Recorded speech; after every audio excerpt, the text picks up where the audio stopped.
1985 সালে কয়েকজন মাউন্টেন আরোহীর হাত ধরে যাত্রা শুরু করা Himalayan mountaineers and trekkers association আজ দীর্ঘ পথ অতিক্রম করে সাফল্যের এক অনবদ্য দৃষ্টান্ত স্থাপন করেছে। সেই ধারাবাহিকতায় সংস্থার উদ্যোগে এবং পশ্চিমবঙ্গ সরকার বন অধিদপ্তর রায়গঞ্জ বিভাগের সহযোগিতায় অনুষ্ঠিত হল 15তম প্রকৃতি পাঠ শিবির। রায়গঞ্জের আব্দুলঘাটা ফরেস্টে 21 এবং 22 ফেব্রুয়ারি দুদিনব্যাপী এই শিবিরে 4 থেকে 14 বছর বয়সী শিশু কিশোররা অংশগ্রহণ করে। শনিবার সকালে পতাকা উত্তোলনের মাধ্যমে দুদিনের শিবিরের শুভ সূচনা হয়। উদ্বোধনী অনুষ্ঠানে উপস্থিত ছিলেন রায়গঞ্জ মার্চেন্ট অ্যাসোসিয়েশনের সভাপতি ডাক্তার শান্তনু দাস, সাধারণ সম্পাদক অতনু বন্ধু লাহিড়ী সহ হিমালয়ান মাউন্টেনিয়ার্স অ্যান্ড ট্রেকার্স অ্যাসোসিয়েশনের সকল সদস্যরা। শিবিরে শিশুদের জন্য নানান রোমাঞ্চকর ও শিক্ষামূলক কার্যক্রমের আয়োজন করা হয়েছে। এর মধ্যে উল্লেখযোগ্য commando work, Burma bridge, river crossing এবং জুমারিং।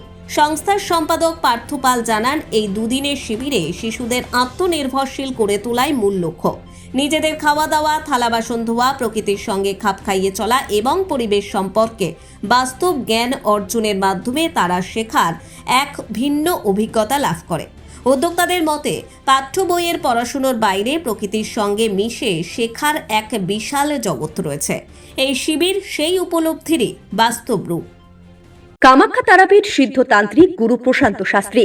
কামাখ্যা তারাপীঠ যজ্ঞ সহ যে কোনো সমস্যার সমাধানে একমাত্র ভরসা। ঠিকানা রত্নজ্যোতি শোরুম, রত্নজ্যোতি মোড়, দেবীনগর, রায়গঞ্জ, উত্তর দিনাজপুর। মোবাইল নম্বর 8629986786। আমার নাম হচ্ছে পার্থ পাল। আমি হিমালয়ান মাউন্টেনিয়ার্স অ্যান্ড ট্রেকার্স অ্যাসোসিয়েশনের সম্পাদকের দায়িত্বে আছি। আমাদের সংস্থা বিগত 40 বছর ধরে adventure nature study camp, rock climbing course, এরকম বিভিন্ন রকম ক্যাম্পের প্রোগ্রাম করে থাকে।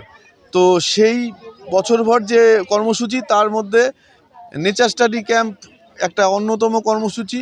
আমাদের স্থানীয় বাচ্চাদের, আমাদের এই শহর বা আশেপাশের যে শহরগুলো আছে সেই শহরের বাচ্চাদের নিয়ে দুদিনের আবাসিক ক্যাম্প আমরা করছি এই আব্দুলঘাটায়।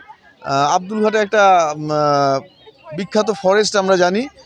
এই বনের মধ্যে থেকে বনকে জানা, নদীকে জানা, এই উদ্দেশ্য নিয়ে আমাদের এই 15তম নেচার স্টাডি ক্যাম্প দুদিনের শুরু করেছি 21 আর 22 ফেব্রুয়ারি 2026। কতজন ছাত্রছাত্রীরা এখানে অংশ নিয়েছে? এখানে আমাদের ট্রেনির সংখ্যা হচ্ছে 55 জন। আমাদের কোর্স ম্যানেজারের গৌরদার যে রিপোর্টিং সেই অনুযায়ী, এবং 4 জন অবজারভার আছেন। আর আমরা তো অফিসিয়াল যারা সংস্থার সদস্য সকলেই আছে। মূলত তাদেরকে কি ট্রেনিং দেওয়া হয়? ট্রেনিং বলতে দেখুন, এখন তো আমাদের যে সমাজ এবং আমাদের যে পরিবারগুলো সব নিউক্লিয়ার ফ্যামিলি হয়ে গেছে, সেখানে পড়াশোনা ছাড়া আর কিছু, সবাই আমার ছেলে মেয়ে ভালো হবে, এই মূলত সবার আকাঙ্ক্ষা। তো এর বাইরে যে একটা জগৎ আছে, আমরা ছোটোবেলায় যেগুলো খেলতাম, হ্যাঁ, পড়ার বাইরে আমরা সামাজিকভাবে কত বন্ধু ছিল আমাদের। এখনকার একা একা ঘরে থাকে ছেলেমেয়েরা। তো ঘরের বাইরে বেরিয়ে প্রকৃতিকে জানা, খেলাধুলো, হ্যাঁ, সামাজিকভাবে একজন আরেকজনের সঙ্গে যে মেলবন্ধন, আত্মিক সম্পর্ক, একসঙ্গে না থাকলে আমরা বন্ধুরা ছোটোবেলায় একসঙ্গে থাকতাম মাঝে মধ্যেই, তো এখন তো সেটা হয় না। তো একজন আরেকজনের সঙ্গে ট্রেন শেয়ার করবে, হ্যাঁ, আরেকজনের ভাবের আদান প্রদান হবে।